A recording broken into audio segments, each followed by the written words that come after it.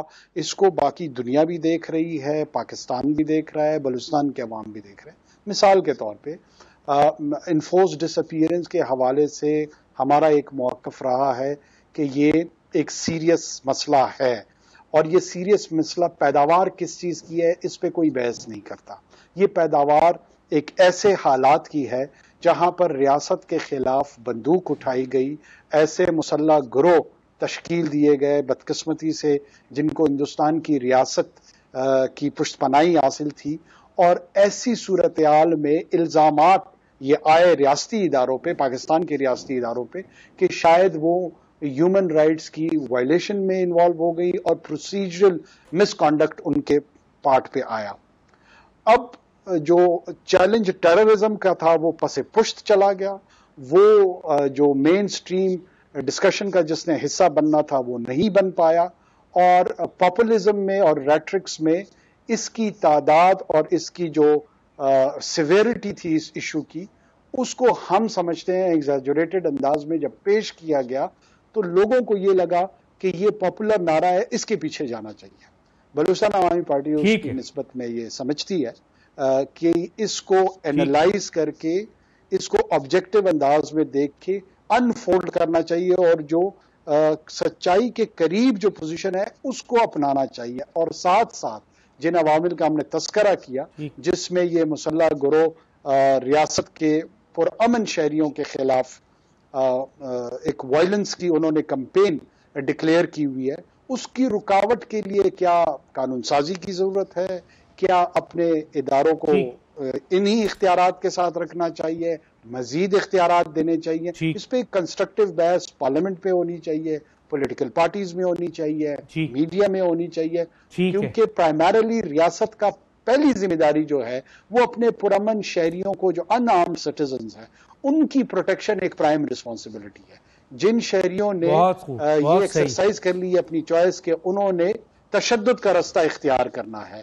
ان کے رائٹس اور جو پرامن شہری کے رائٹس ہیں اس پہ یقیناً ایک کھلی بحث ہونی چاہیے کہ کس کو پرائیورٹی دینی چاہیے, ان کے پروسیجرز کو یا ان کی رائٹ ٹو لائف کو پروٹیکٹ کرنے کو. ٹھیک ہے سر, میں یقیناً اس سے پہلے جو حکومت رہی بلوچستان کی وہ بلیک میلنگ کی حکومت رہی, اور وہ ہمیشہ حکومت کو بلیک میل کرتی تھی, فیڈرل کو, اور اپنے مفادات حاصل کرتی تھی. عوام کا تو کچھ بھی نہیں ہوتا تھا. آپ کی اس گفتگو نے بتا دیا کہ آپ بلوچستان کی اہم مسائل اور وہاں کے عوام کو لے کے چل رہے ہیں, اور بہت کرٹیکل ایشوز پہ آپ کی نظر ہے. میں ایک چھوٹا سا بریک لوں گا, اور بریک کے بعد میں آتا ہوں جناب امین الحق صاحب کی طرف 2-4 اہم کوشچن لے کے. ایک چھوٹا سا بریک پھر واپس آتے ہیں.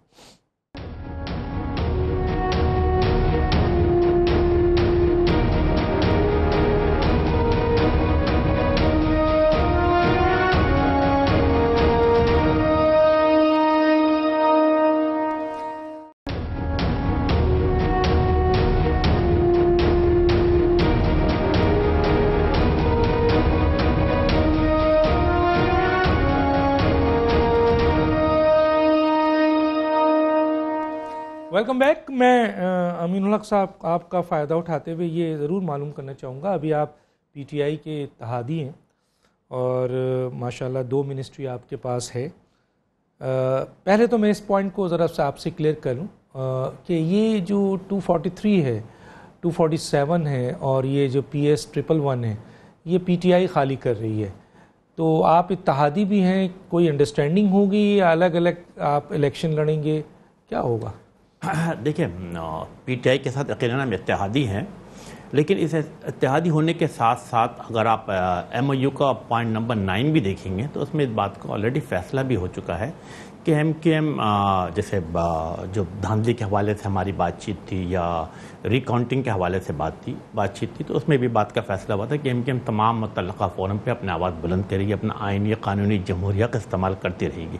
بالکل اسی طرح ایم کیو ایم نے بھی فیصلہ کیا ہے کہ جو عمران خان صاحب کی جو سیٹ خالی ہوئی ہے اس کے اوپر ایم کیو ایم اپنے کینڈیڈیٹ بالکل کھڑا کرے گی, اور ان تینوں سیٹوں پہ. ہاں بالکل, کہیں کمپرومائز تو نہیں ہے؟ نہیں, کسی جگہ پہ کوئی کمپرومائز پیچھے تو نہیں ہٹ رہے کہیں, بالکل ایک آپ لے لیں ایک میں لے لوں. نہیں دانش, اگر آپ ایم کیو ایم کے ماضی کی ہسٹری دیکھیں گے پچھلے 3 دہائیوں سے, تو ہمیشہ ایم کیو ایم نے تن تنہا تمام بلدیاتی, قومی اور صوبائی اسمبلی کے الیکشن لڑا ہے. تو ایم کیو ایم اپنی روایت پہ قائم و دائم رہے گی, اور ان شاء اللہ تعالیٰ این اے 243 کے اوپر بھی ایم کیو ایم نے اپنے 4 آدمی کو ابھی کاغذ نامزدگی جمع کرا دی ہیں. علی رضا عابدی اس میں ہیں؟ انفارچونیٹلی ان کو اس دفعہ انہوں نے لڑا تھا, نہیں یہ تو حلقہ ان کا ہی تھا, عمران خان. دیٹس کریکٹ, انہوں نے الیکشن لڑا تھا, لیکن اس دفعہ ایم کیو ایم نے ان کو کنسیڈر نہیں کیا ہے. کنسیڈر یہ اگر این اے 243 میں نہ کرنے کا مقصد نہیں ہے کہ وہ ہمارے لائم لائٹ میں موجود نہیں ہے. ہمارا ایک ینگ پارلیمنٹیرین رہا ہے, نوجوان ہے, تعلیم یافتہ ہے, گڈ ریپوٹیشن ہے. یقیناً ہمیں مستقبل کے لیے کہیں نہ کہیں پہ ان کو کسی جگہ پہ یقیناً استعمال کیا جائے گا. ابھی ہم نے 4 آدمی کو وہاں سے نامنیشن بتائیں گے نام آپ؟ اس میں فیصل سبزواری بھائی ہیں, اس کے اندر خالد بن ولید جو ہمارے شہید ساتھی, ان کے بھائی عامر چشتی کو نامزد کیا گیا ہے.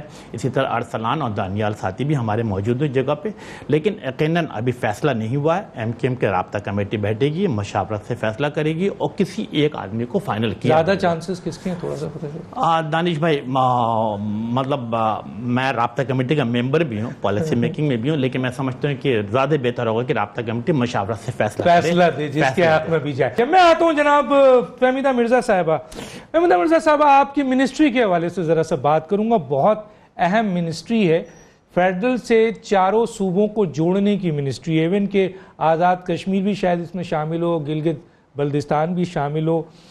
آپ کا بڑا تجربہ ہے ماشاءاللہ, اسپیکر کی حیثیت سے بھی, سیاست کی حیثیت سے بھی بہت اہم ذمہ داری ہے. کیا پلاننگ ہے, کیا رکاوٹیں ہیں آپ کو اس, اور کیا آپ کرنا چاہیں گی ان صوبوں کو مرکز کے ساتھ جوڑنے میں, اور کیا اقدامات آپ کے سامنے ذہن میں ہیں؟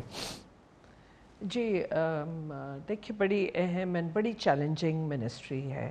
اور اس میں جو ہے کہ میری ظاہر ہے یقیناً یہ کوشش ہوگی کہ سب سے پہلے تو انٹر پروونشل ہارمنی، بہت سے ایسے کنٹینشیس ایشوز ہیں، بڑے چیلنجنگ ایشوز ہیں جو اس منسٹری میں آنے ہیں، اس کے بعد ہم نے سی سی آئی میں لے کے جانا ہے اور کاؤنسل آف کامن انٹرسٹ میں، اور اس میں یقیناً سارے صوبوں کا، چاہے پانی کا ایشو ہے، گیس کا ایشو ہے، اور ڈفرینٹ این ایف سی کے ہیں، اس طرح ہر ایشو کو جو بھی ہے کہ ہم نے اس پہ لے کے جانا ہے، اور میری کوشش یہی ہوگی کہ سارے صوبے مل کے، کیونکہ ہم ایک جسم کے حصے ہیں، اور اب تک جو ہوتا آیا تھا اور جو چھوٹے صوبوں میں احساس محرومی ہے، اور میں وہ امید کرتی ہوں کہ اس محرومی کو سب انڈرسٹینڈ کر رہے ہیں، آج بڑے صوبے جو ہیں، وہ بڑا صوبہ جو ہے وہ انڈرسٹینڈ کر رہا ہے، اور انشاءاللہ تعالیٰ یہ سب میٹر جیسے آئیں گے. اب 15 تاریخ کے لیے ہماری ڈیٹ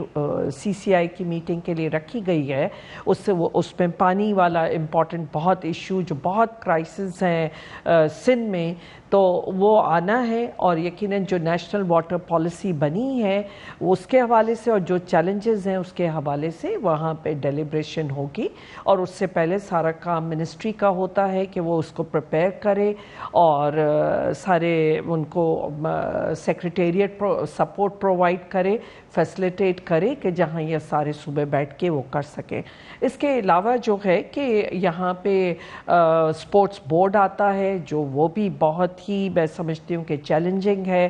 اس وقت جو ہمارے اسپورٹس کے حالت ہے پوری دنیا میں، ابھی جو کارکردگی رہی ہے ایشین گیمز میں، تو وہ مایوس کن ہے، اور ابھی تک کی جو پرفارمنس تھی وہ بڑی مایوس کن ہے. تو اس کو میں نے اسیس کرنا ہے کہ کیا وجوہات ہیں، کیا ایشوز ہیں، کیونکہ بڑی سیاست آ گئی ہے اسپورٹس میں، اور کیا وجہ ہے کہ میرٹ پہ نہیں فیصلے ہو رہے. تو یقیناً یہ جیسے جیسے آہستہ آہستہ فردر بریفنگز ہوں گی، میں فیڈریشن سے ملوں گی اور ہم اسٹیک ہولڈر سے ملیں گے، میڈیا جو اسپورٹس رپورٹنگ کرتے ہیں ان سے، سب سے، تو ان سب کو مل کے ہم نے ایک اسپورٹس پالیسی بنانی ہے.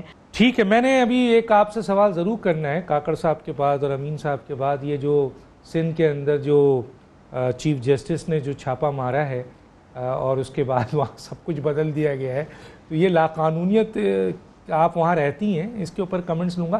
کاکڑ صاحب، میں ایک بہت اہم ایشو کی طرف آنا چاہتا ہوں، اور یہ ایشو میں اٹھا رہا ہوں، اور یہ بڑی ناانصافی ہے بلوچستان کے ساتھ. آپ اس کو کیسے دیکھتے ہیں؟ اور یہ ہے کہ پاکستان میں وسائل اور نیشنل اسمبلی کی جو سیٹیں ہیں وہ پاپولیشنز کی بنیاد پر ڈسٹریبیوٹ کی جاتی ہیں، اور اس کی بنیاد پر بلوچستان کے اہم جو وسائل ہیں، اہم معدنیات ہیں، ریکوڈیک ہے، سینڈیک ہے، جو کچھ بھی ہے، ایون کہ سارا کا سارا مٹیریلز یہاں سے چلا جاتا ہے اور باہر سے بتا دیا جاتا ہے کہ جناب یہ اس میں سے سونا نکلا ہے، فنا نکلا ہے.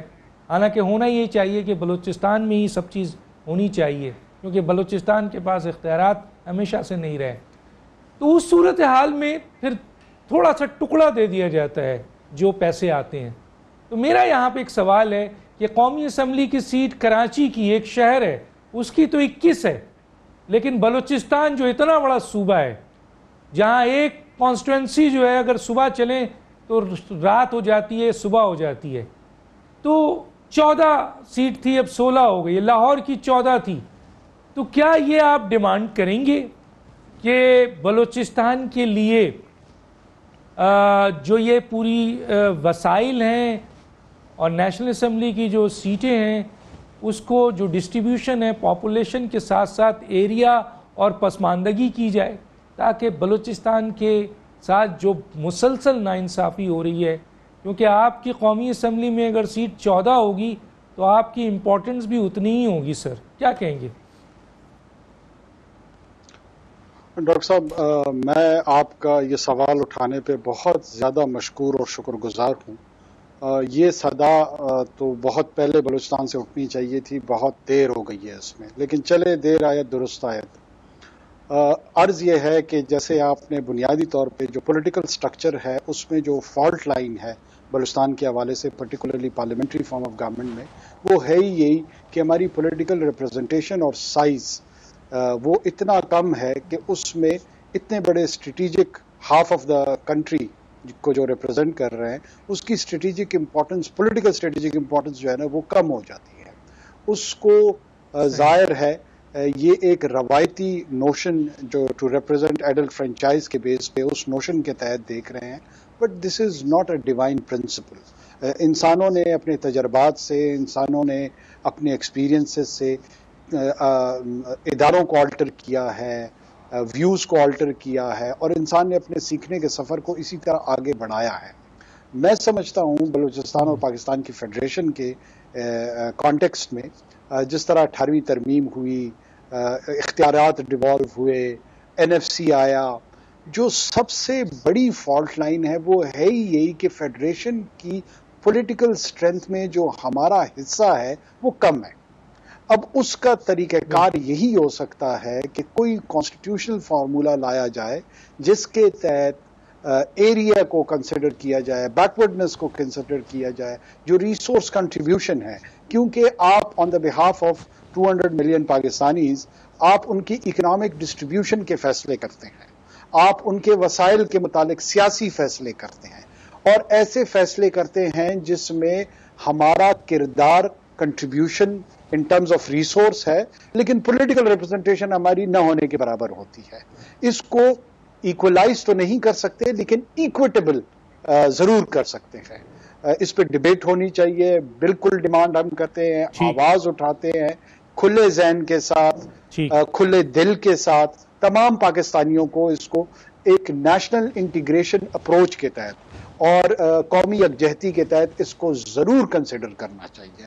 اور میرے خیال میں اکراس دا بورڈ جتنی سیاسی پارٹیاں ہیں بلوچستان کی، چاہے وہ ہماری ہے، اپوزیشن کی پارٹیاں ہیں، یہ کلیکٹیو انٹرسٹ میں ہے صوبے کے کہ کم سے کم 30 سے 32، میں سمجھتا ہوں کہ ہر ضلع پہ ایک قومی اسمبلی کی سیٹ اگر آئے گی ہمارے پاس تو ہماری بہت بہتر ریپرزنٹیشن وفاق میں جائے گی اور ہماری پولیٹیکل سٹیک بڑھے گا وہاں پر. یقیناً پاکستان کے جو پاکستانی ہیں چاہے بھی خطے میں رہتے ہوں، ہم کراچی میں ہیں، لیکن ہماری بھی یہ خواہش ہے کہ بلوچستان کو وہ مقام ضرور ملنا چاہیے جس کا وہ حقدار ہے، اور خاص طور پہ وسائل پہ، اور جو وہاں معدنیات جو وسائل ہیں اسی طریقے سے جو آپ کے نیشنل اسمبلی کے، کیونکہ اگر 14 سیٹ ہوگی تو کون سی حکومت ان کو لفٹ کرائے گی. لیکن جس دن ان کی حکومت اگر پنجاب کی طرح اور سندھ کی طرح سیٹیں ہو گئیں تو پھر دیکھتے ہیں کہ بلوچستان کی طرف کون نہیں دیکھتا ہے. ایک چھوٹا سا بریک لیں گے، پھر واپس آتے ہیں، پھر امین صاحب سے پوچھتے ہیں شرجیل میمن کا کیا ہوا اور اس طرح سے کیسے یہ چیف جسٹس کا چھاپا، تو پھر دیکھتے ہیں کیا کہتے ہیں اس کے اوپر. ایک چھوٹا سا بریک.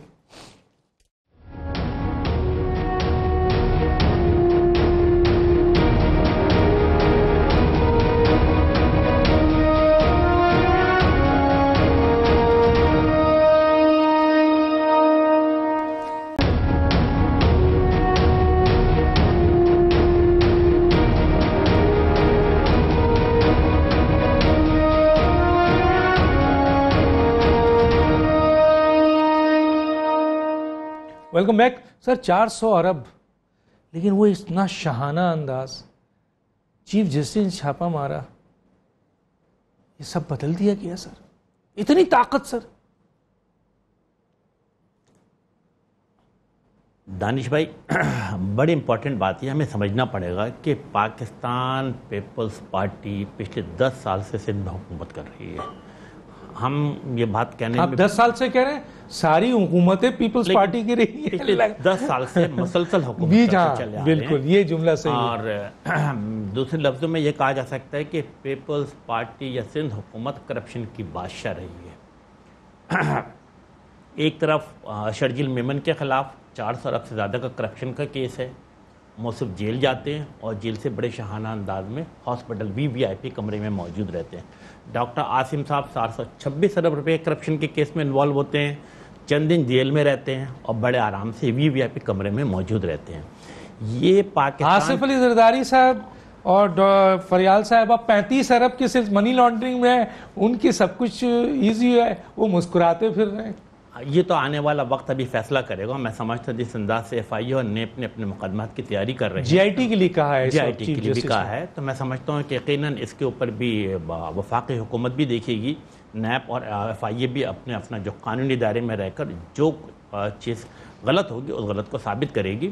لیکن جہاں تک سندھ گورنمنٹ کے تعلق میں سمجھتا ہوں کرپشن، نیپوٹزم، فیوریٹزم یہ پیپلز پارٹی کا طر امتیاز رہا ہے پچھلے 10 سال میں. اگر آپ اسی کی طرح جو حکمران کے لوگ ہوتے ہیں ان کو تو VIP ٹریٹمنٹ ملتا ہے، لیکن اگر جب پلٹ کے ہم MKM کی طرف دیکھتے ہیں تو کنور نوید جمیل MNA رہے، گرفتار ہوئے، سارا عرصہ جیل میں گزارا. عامر خان ٹاپ لیڈرشپ ہے، پورا 5 سے 6 مہینہ جیل میں آنکھوں میں پٹی باندھ کر ان کو لایا گیا. لیکن باقی لوگوں کو اسی طرح ہمارا ایک سٹنگ MP ہے جاوید حنیف، جس کے اوپر کرپشن کا کوئی الزام نہیں ہے، جس کے اوپر کرپشن کا کوئی الزام نہیں. ان پہ الزام ہے کہ انہوں نے کراچی کے نوجوانوں کو 954 نوکریاں دی تھی، وہ جیل میں سڑ رہا ہے. لیکن ان لوگ عیاشی و مزے کر رہے ہیں. میں تو بڑا خوش ہوں کہ مطمئن ہوں کہ چیف جسٹس نے اس پہ نظر ڈالی ہے، پکڑا ہے. لیکن ان کی کرپشن کی انتہا دیکھیں، ان کی دیدہ دلیدی کی انتہا دیکھیں کہ جو شراب کی بوتل برآمد ہوتی ہے اس کو شہد کی بوتل میں تبدیل کر دیتے ہیں. پورا سسٹم اس کا مطلب ہے ان کے ساتھ بیٹھا ہوا ہے. That the point. اس کا مطلب کہ ماضی میں جو کچھ ہوا ہے وہ تمام کی تمام چیز پہ کوسچن مارک آ گیا. بالکل صحیح کہا ہے. اب ہمیں اس بات کو سمجھنا ہوگا کہ ان کرپٹ حکومت سے جو مافیا بنی ہوئی ہے اسے کیسے جان چھڑائی جائے. ٹھیک ہے. بس ایک آخری جملہ پھر میں ذرا فہمیدہ صاحبہ کو بھی کومنٹ لے لوں. آپ کو منسٹری MQM کو مل رہی ہے تیسری. ہاں دیکھیں ڈاکٹر صاحب MKM کی کبھی بھی روایت نہیں رہی ہے کہ منسٹری کے بھی ڈیمانڈ مل رہی ہے. میں نے یہ کہا مانگی ہے، ڈیمانڈ نہیں کی. اصل میں جو محبتوں کا سفر PTI اور MKM کے ساتھ گزشتہ 10 مہینے پہلے شروع ہوا تھا اور تو تیسری منسٹری پہ پہنچے گا. پریزیڈنٹ الیکشن میں ہم نے انہیں ان کے ساتھ کھڑے رہے ہیں، کندھے سے کندھے ملا کر کھڑے رہے. تیسری منسٹری مل رہی ہے، میں جانا ہے آگے. میرا خیال ہے کہ یہ چیز پروسیس میں ہے اور جو چیز سیاسی پارٹی کے اپنے مفاد میں ہوگا. کیونکہ دیکھیں MQM مجھے لگتا ہے امین الحق صاحب اب ایک ہی شخص رہ گیا جس کو منسٹری مل سکتی ہے اس وقت بہترین، اور وہ ہیں امین الحق صاحب. اب دیکھتے ہیں کون سی منسٹری ملتی ہے. میں آگے چلتا ہوں. فہمیدہ مرزا صاحبہ، یہ سندھ کی لاقانونیت کے اوپر چیف جسٹس اگر چھاپا مارے، وہ مواد بدل دیا جائے، تو پھر FIA کے اینٹی کرپشن کے اور یہ جو پولیس ان کے عام افسروں کے چھاپوں کی کیا حیثیت رہ جاتی ہے؟ میرے پاس 2 منٹ ہے. 2 منٹ. جی، سندھ میں کچھ بھی ہو سکتا ہے. جو 23 مئی 2015 کو سندھ ہائی کورٹ پہ اٹیک ہوا اور میں نے اپنے آپ کو اتنا فارمر اسپیکر نے بے بس پایا، 21ویں صدی میں دن دہاڑے جو کچھ ہوا، میں نے وہاں پہ کورٹس کی بے بسی دیکھی. تو اس کے بعد کچھ بھی ہو سکتا ہے اور بڑے افسوس کی بات ہے کہ وہ لوگ بھول بھی گئے اور اس پہ کوئی ایکشن بھی نہیں ہوا. اور جو ماسک لوگ اترے تھے، سڑکوں پہ آئے تھے اور جیسے کورٹ کو گھیراؤ میں کیا تھا اور لوگوں کو پکڑ کے، میڈیا کو پکڑ کے جس طرح ڈنڈے اور وہ مارے گئے کیونکہ وہ ان کو کور کر رہے تھے اور ہر چینل پہ دکھا رہے تھے. تو کچھ بھی سندھ میں ہو سکتا ہے. وہاں مائٹ از رائٹ کا وہ ہے.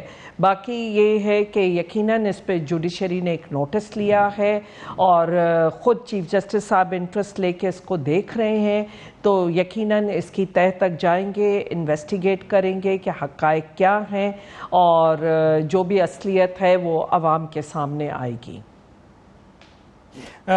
بہت شکریہ. میں یہاں ایک جملہ کہتے ہوئے اپنے پروگرام کے پہ جاؤں گا کہ اگر سندھ گورنمنٹ میں، اس میں کوئی شک نہیں ہے کہ اگر آپ میڈیکل بورڈ بنائیں، صرف سندھ گورنمنٹ، چیف جسٹس صاحب میں آپ سے مخاطب ہوں کہ اگر آپ میڈیکل بورڈ سندھ کے ڈاکٹروں کا بنائیں گے اور اگر آپ اسی طریقے سے انویسٹیگیشن سندھ کی حکومت سے کرائیں گے، اسی طریقے سے آپ اداروں میں جو موجود بہت اہم کیسز ہیں اگر سندھ کے حکومت کے زیر اثر لوگوں سے کرائیں گے، آزاد کے لحاظ سے نہیں کہہ رہا ہوں، تو پھر یہاں کچھ نہیں ملے گا آپ کو. جیسے فہمیدہ صاحبہ نے کہا، جیسے انہوں نے، کچھ نہیں ملے گا. یہ بورڈ بھی آپ پنجاب میں بنائیے یا فیڈرل میں بنائیے، یا اس میں آرمی ڈاکٹرز رکھیں جو بورڈز بنتے ہیں. جتنے یہاں پر سندھ کے اندر سیاسی، خاص طور پہ یہ جو پیپلز پارٹی کے لوگ ہیں اور جن کے اوپر بورڈ بنا دیا جاتا ہے اور بورڈ ڈاکٹر لکھ دیتا ہے کہ ان کی ہڈیوں میں درد ہے، یہ تکلیف کا شمار ہے. آپ نے خود دیکھ لیا کہ جی شرجیل میمن کو کتنی تکلیف تھی اس جگہ پہ جب آپ نے چھاپا مارا تھا. تو یہ جتنے سیاسی قیدی ہیں جو جیلوں میں اس وقت ہاسپٹل میں ہیں، کیونکہ ہسپتال بھی ان کا ہے، انتظامیہ ان کی ہے